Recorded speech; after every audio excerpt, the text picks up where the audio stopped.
कहानी शुरू होती है एक छोटे से कस्बे में, जहां सूरज निकलने से पहले ही एक औरत अपने घर का दरवाजा धीरे से खोलती थी। उसके हाथ हमेशा गीले रहते, कभी बर्तनों से, कभी सपनों से। उसका नाम था रेखा और उसका एक ही सपना था, उसका बेटा आदित्य एक दिन बड़ा आदमी बने। आदित्य छोटा था लेकिन दिल बड़ा। वो हर सुबह अपनी माँ को देखता जो दूसरों के घरों में काम करने जाती, झाड़ू पोछा कपड़े बर्तन, और हर बार कहती बस कुछ साल और आदित्य, तू पढ़ लिख जाएगा फिर सब ठीक हो जाएगा। लेकिन दुनिया इतनी आसान कहाँ होती है। स्कूल में बच्चे उसका मजाक उड़ाते, अरे ये तो बाई का बेटा है।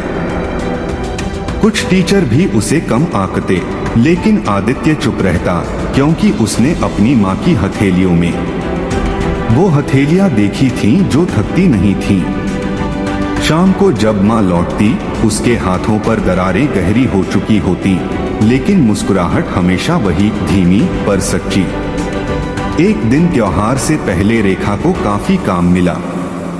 वो सुबह से शाम तक बर्तन धोती रही, हाथ लाल पड़े थे, पीठ दुख रही थी।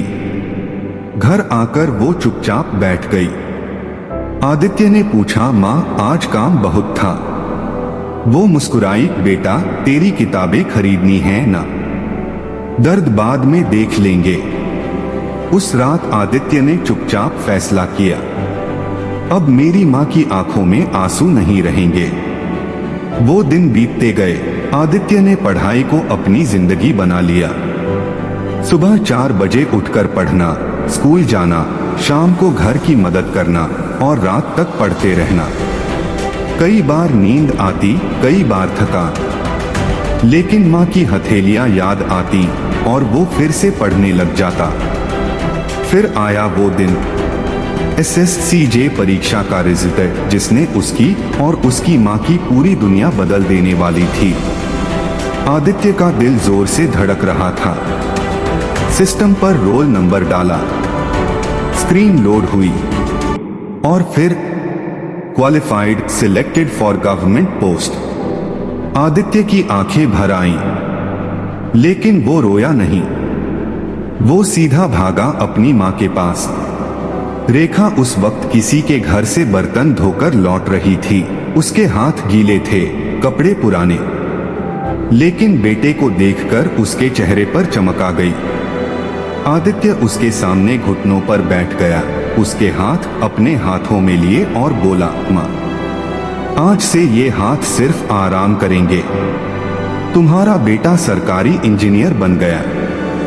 रेखा की आंखों में आंसू नहीं, पूरी जिंदगी का सूरज चमक रहा था।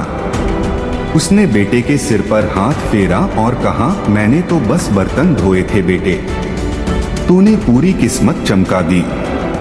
उस दिन माँ की हथेलियां पहली बार थकी नहीं थीं, गर्व से भरी हुई थीं।